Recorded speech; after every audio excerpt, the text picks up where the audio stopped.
کیا کیا اپنے اپنی جگہ بہت حصہ لیا اور ایک تحریک پاکستان کے لیے جذبہ پیدا کیا.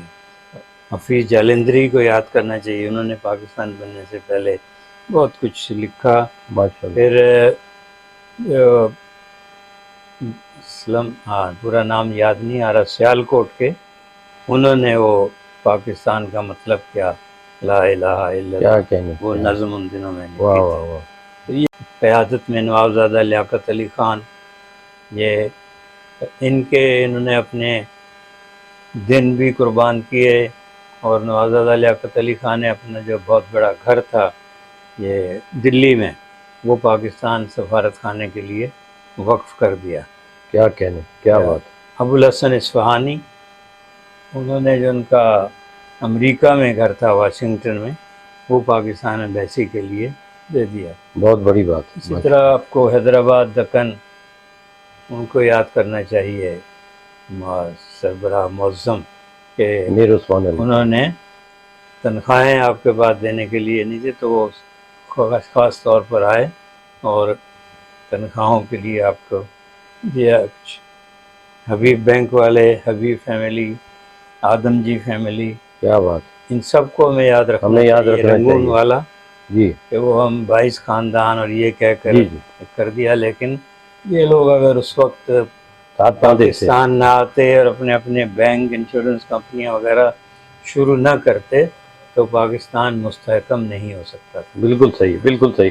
محمود شاہ صاحب، اس سال 14 اگست 79 سال کا ہو گئے، یعنی 79 سال کے 14 اگست ہم منا رہے ہیں. اب یہ دیکھیے کہ پاکستان میں جتنی ترقی ہمیں ہونی چاہیے تھی اتنی نہیں ہو پائی. جیسے مثال کے طور پہ ہمارے سامنے بننے والے ملیشیا ہے، کوریا ہے، سنگاپور ہے، یہ سارے ممالک جنہوں نے بہت ترقی کی، پاکستان کیا وجہ ہے جو اتنی ترقی نہیں کر پائے؟ یہ افسوسناک سلسلہ ہے. اسی میں آپ دیکھیے سقوط ڈھاکہ بھی آ جاتا ہے، سانحہ بہت بڑا. لیکن میں جو زور دیتا ہوں کہ پاکستان کے جو پہلے 10 سال ہیں 1947 سے 1957 تک، اس کا اگر آپ مطالعہ کریں تو ایک جذبہ ہے جو پاکستان میں پہلے سے لوگ رہتے تھے، چاہے وہ مشرقی پاکستان تھا یا یہاں سرحد صوبہ کہلاتا تھا، جی جی کے ہے، جی جی پنجاب، کہ یہاں جو لوگ آئے، ہم جس طرح ہجرت کر کے آئے راجپورہ پٹیالہ سے، یہاں جو لوگ تھے انہوں نے ہمیں خیر مقدم کیا. اور اس وقت خاص طور پہ میں آپ سے بھی یہی کہوں گا کہ ہمیں وہ جذبہ یاد کرنا چاہیے کہ جو پہلے سے پاکستانی تھے اور جو ہم ہجرت کر کے آئے پاکستانی، ان میں ایک جذبہ تھا کہ ہمیں پاکستان کو دنیا کا مستحکم اور مضبوط ملک بنانا ہے. قائد اعظم کی تقاریر اگر آپ پڑھیں تو اس میں ایک لائحہ عمل انہوں نے دیا، اور خاص طور پر پاکستان کی زرعی اہمیت پہ، جو معدنی وسائل جنہیں ہم آج تک نہیں برآمد کر سکے، ان نے اس وقت کہا تھا تانبا، کرومیم، یہ یورینیم، کیا کہتے. اور ابھی تو ریکوڈک میں سونا بھی نکل آیا. جی جی تو ابھی آپ یہ دیکھ لیے، اسی مثال کو لے لیں ریکوڈک، کہ وہاں دنیا کی بڑی کمپنیاں ہیں، کانکنی کی، اور یہ انہوں نے کہا ہے کہ کتنا سونا ہے، کتنا تانبا ہے اور کتنے دوسری دھاتیں. آج ہم 79ویں سال میں ہیں لیکن اس سے 1 اونس سونا بھی ہم نہیں نکال سکے. کیا تو اس سے آپ اندازہ کر لیں کہ ہماری بالکل ترجیحات جو ہیں وہ صحیح نہیں رہی ہیں. ٹیکسٹائل ہمارا خاص ایک تھا جو کوریا کی وار کے بعد ہمیں بوم ملا، لیکن بعد میں چاہے وہ ٹریڈ یونینزم کی وجہ سے ہو یا اور دوسرا یہ بھی ہے کہ جو ہمارے ازلی دشمن ہیں جن میں انڈیا سر فہرست ہے، جی، اور دوسرے کہ وہ بھی نہیں چاہتے کہ پاکستان ایک ترقی یافتہ ملک بن سکے. اس پہ اچھا ہے آپ نے یہ سوال اٹھایا ہے، اس پہ ہماری قوم کو، ماہرین معیشت کو، ان کو غور کرنا چاہیے. پھر بہت سے ایسے مراحل آئے جب ترقی ہوتی ہوئی بعض پالیسیوں کی وجہ سے رک گئی، جی، اور یہاں سے سرمایہ باہر جانے لگا. بالکل ایسے ہی.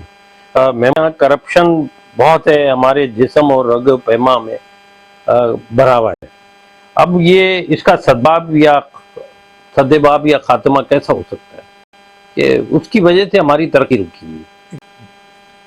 اور قانون کا یکساں نفاذ. جی جی. ہمارے ہاں پہلے 8-10 سال تو بہت اچھے گزرے ہیں. اس کے بعد جب تحریک پاکستان میں حصہ لینے والے خاندان سب افق سے ہٹتے چلے گئے، دوسرے خاندان جو آئے جن میں جاگیردار ہیں، زمیندار ہیں، سردار ہیں، انہوں نے پاکستان کے جو بھی دولت تھی اس کو اپنا مال غنیمت سمجھا. ایک عجیب وہ ہے تو لوگوں میں عادت، بڑے متوسط طبقہ یا بڑے لوگ بھی، کہ جو سرکاری املاک ہیں، اثاثے ہیں، انہیں وہ سمجھتے ہیں کہ یہ کوئی مال غنیمت ہے. کیا بات. اور اس میں اگر ہم کوئی کرپشن کرتے ہیں، لوٹ مار کرتے ہیں تو وہ اس کو جائز سمجھتے ہیں. تو یہ جو سلسلہ شروع ہوا ہے میرے خیال ہے 1958 کے پہلے مارشل لاء سے، تو وہ اب تک چلا آ رہا ہے. اور ان کا آپس میں گٹھ جوڑ بھی ہو جاتا ہے، چاہے وہ مختلف صوبوں سے تعلق رکھنے والے ہوں. یہ تو وہ ایک ہے کہ بہت سی چیزیں، ڈیم بننے چاہیے تھے، وہ ہم نے نہیں بنائے. ایگریکلچر بیسڈ انڈسٹری لگنی چاہیے تھی، بالکل بالکل. وہ نہیں لگائی. خام مال آپ کے پاس موجود ہے، کیا کہنا. وہ باہر جا رہا ہے. اچھا، آپ کی فی ایکڑ پیداوار جو ہے زرعی، وہ بھی دنیا سے کم ہے. زمیندار جاگیردار کا یہ ہے کہ وہ اپنا حساب لگاتا ہے کہ مجھے کتنی ضرورت ہے، میری فیملی کو کتنی ضرورت ہے، اپنے کسانوں ہاریوں کو دینا ہوگا، جو وہ حساب لگا کے اتنی کاشت کرتا ہے. بے شمار زرخیز زمینیں ابھی تک ناقابل کاشت پڑی ہیں. بالکل ایسے ہی ہے. محمود شام صاحب، دنیا میں پاکستان ان چند ممالک میں ہے جس کی زیادہ تر جو حصہ ہے نوجوانوں پر مشتمل ہے، اور نوجوان بے راہروی کا شکار ہیں، بے چین ہیں، اور پاکستان چھوڑ کے باہر ملک جانے بہت ہی کوشش کر رہے ہیں اور باہر جا بھی رہے ہیں. تو اس کو کیسے روکا جا سکتا ہے؟ کہ ابھی ورلڈ بینک کے صدر آئے تھے پاکستان، انہوں نے بھی اس چیز کا جائزہ لیا، اور وہ 2-3 مہینے پہلے ہی آئے تھے. انہوں نے کہا تھا کہ آپ نوجوانوں کے لیے کم از کم 50 لاکھ اسامیہ نوکریاں پیدا کریں. تو اگر یہاں ہمارے نوجوان کو ایک باعزت روزگار میرٹ کے مطابق، اس کی صلاحیت کے مطابق مل سکتا ہے جی تو وہ باہر نہیں جائے گا. بالکل لیکن ایسی ہے. آپ کے ہاں اتنی زیادہ فیوریٹزم ہے کہ نااہل لوگ جو اس شعبے کے، ان کا کوئی تجربہ نہیں ہے، صلاحیت نہیں ہے، ان کو بٹھا دیا ان جاتا کو ہے. بٹھا دیا جاتا ہے. جی جی. وہ پھر اپنے علاقے ان لوگوں کو بھرتی کرتے ہیں.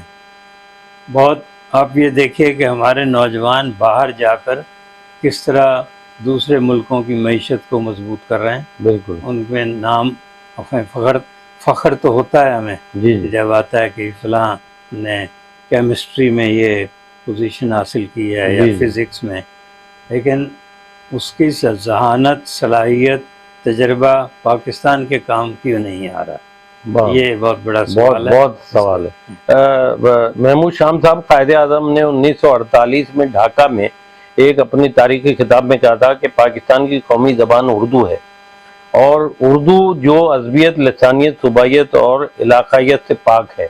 اب تک اردو پہ پاکستانی حکومت، کتنی حکومتیں آئیں اور اردو پر عمل نہیں ہو رہا ہے. پاکستان کی قومی زبان پر قائد اعظم کا کہنا ہے اور یہ عمل ہونا چاہیے، کیا وجہ ہے جبکہ سپریم کورٹ بھی اس کو آرڈر دے چکی ہے؟ اس میں ایک تصحیح کر لیجئے گا کہ یہ خطاب ان کا چٹاگانگ میں تھا، چٹاگانگ. اور وہاں اتفاق سے شیخ مجیب الرحمان بھی بائیسیکل پہ گئے تھے وہ جلسہ سننے. اور اردو آج بھی ہمیں جو تجربہ ہوتا ہے کہ ایک رابطے کی زبان ہے.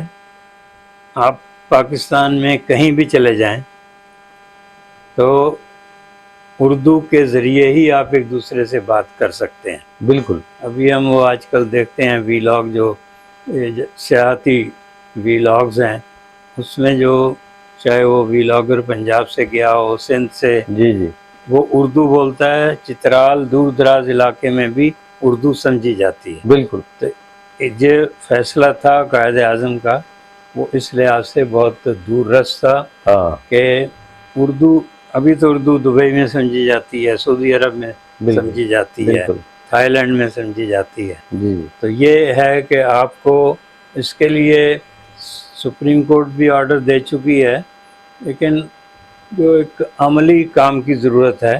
مثلاً میں انڈیا جاتا رہا صحافتی دوروں پر، جی جی وہاں جب انہوں نے کہا کہ سرکاری زبان ہندی ہوگی اور صوبوں کی زبان گرمکھی، یہ تو انہوں نے یہ کام کیا کہ جس دن سے طے کیا تھا اس دن جب عام کلرک افسر وغیرہ اپنے اپنے دفتروں میں گئے تو ان کی میز پہ پورا چارٹ پڑا تھا. جو انگریزی اصطلاحات استعمال ہوتی ہیں کیا کہنے. ان کو سامنے لکھا ہوا تھا کہ ہندی میں کیا ہوگا. واہ واہ واہ واہ. ہمارے یہاں اب تک یہ نہیں آیا. یہ جو عملی جامہ نہیں پہنے. نفاذ اردو والی بہت سی تحریکیں جی ہیں، جی جی ان سے بھی میں یہی کہتا ہوں کہ بھی اس پہ کوئی آپ کا کام ہے یا نہیں. مطلب آپ کے اب بھی دیکھیں اردو اخبارات میں بہت سی جو ٹرمینالوجی وہ انگریزی میں اسی طرح لکھی بالکل جا رہی ہے. بالکل بالکل یہ بھی ایک افسوسناک بات بالکل ہے. صحیح کہہ رہے ہیں آپ. یہ ادارہ فروغ قومی زبان یا مقتدرہ، یہ ان کی ذمہ داری ہے. ان کو ساری اصطلاحات جو ہیں، چاہے اکانومی کی اصطلاحات ہیں، سائنس کی ہیں یا گورننس کی ہیں، بالکل ان کو اردو میں کرنا چاہیے. اچھا، اردو میں بہت بڑی صلاحیت یہ ہے کہ ہر قسم کی آواز کو قبول کرتی ہے. مثلاً عربی میں پے نہیں ہے، اردو میں پے ہے. کیا کہنے. اور جگہ ہڑے نہیں ہے، وہ ہے. بالکل تو یہ اردو میں صلاحیت ہے کہ آپ کوئی بھی، اچھا جو لفظ آپ کو انگریزی کے لفظ اگر سمجھ رہے ہیں لوگ تو اس کو کوئی ضرورت نہیں ہے. جیسے ریلوے اسٹیشن سب سمجھتے ہیں، اس کے ترجمے کی ضرورت نہیں. کیا بات. ایئرپورٹ بالکل ہے. صحیح، بالکل. یہ بھی بعض دفعہ غیر ضروری ہوتا ہے کہ آپ جی ان چیزوں کرتے ہیں. جمیل جالبی صاحب نے پرائیویٹائزیشن کا نجکاری کیا تھا، وہ قبول کیا لوگوں نے، آج اور تک بولتے ہیں لوگ، کرتے ہیں. استعمال کرتے تو ہیں. یہ ہے کہ ہماری جو شعبہ اردو ہیں مختلف یونیورسٹیوں میں اور اس سے متعلقہ جتنے ادارے ہیں، ان کو اس بات پہ کرنا چاہیے کہ ٹرمینالوجی کو آپ کریں. اس سے ہمارے جو آفیسرز ہوں گے، کلرک، ان کو بھی آسانی ہوگی کہ پھر کیا کوئی اس پہ اردو قومی زبان بالکل اس وقت ہے لیکن سرکاری زبان نہیں بن سکی. بالکل ہے. محمود شام صاحب منا رہی ہے اور جشن بھی ہے، جوش بھی ہے. پورے ملک اور قوم کے لیے، خاص طور پہ نوجوانوں کے لیے کیا پیغام دینا چاہیں گے آپ؟ ایک اور ہاں آگے کی بات کر رہا ہوں. جی جی جنگ میں کالم بھی لکھ چکا ہوں اور اپنے ماہنامہ اطراف میں بھی ہم نے اس کی مہم چلائی ہے. جی جی 2047 آنے والا ہے. جی جی پاکستان کی صدی ہوگی انشاءاللہ پوری. ہم تو ظاہر ہے کہ نہیں ہوں گے اس وقت، لیکن جو آج کے بچے ہیں، نوجوان ہیں، یہ ہوں گے.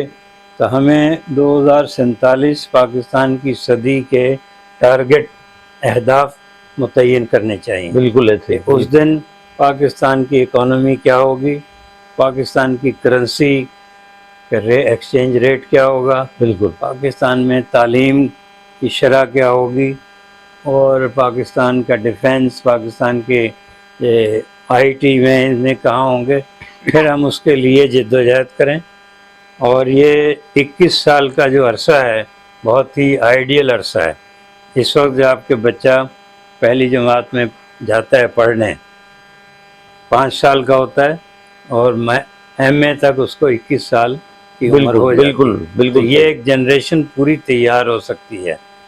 آپ بھی اس کے لیے کوشش کریں، ہم بھی کریں کہ اس 21 سال کو ہم سب مل کے کام کریں. تجربہ جی جی بنائیں اور ایسی نسل پیدا کریں جو اس وقت نہ قرضے لے رہی ہو اور نہ ہی کسی آئی ایم ایف اور ان کی محتاج ہو، نہ امریکہ اور ان کی. کہ چائنا نے دیکھیے ایک مثال قائم کر دی ہے. ہم سے 2 سال بعد آزاد ہوئے، لیکن اس وقت وہ دنیا میں دوسری اکانومی بن چکی ہے. بالکل.